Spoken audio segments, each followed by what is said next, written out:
नमस्कार. आज आपण बघणार आहोत तांदळाची खीर. तांदळाची खीर म्हटलं की लोकांना असं वाटतं भाताची टेस्ट येते, नको नाही आवडत.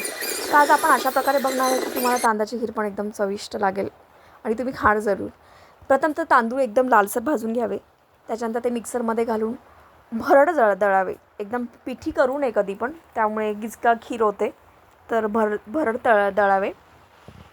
भरड दळल्यानंतर ते पातेल्यामध्ये तूप टाकावे.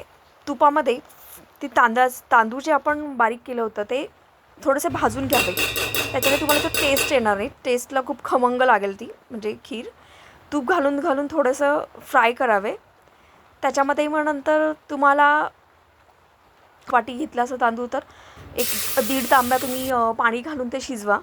आणि शिजताना चेक करा की ते असं मऊ लागतं आहे का, म्हणजे भरड दळलेली आपण जी होती ती मऊ लागते का. आणि त्याच्यामध्ये नंतर साखर घालावी.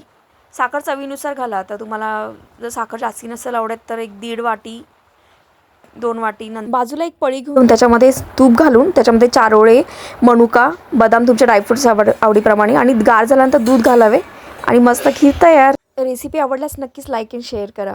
धन्यवाद.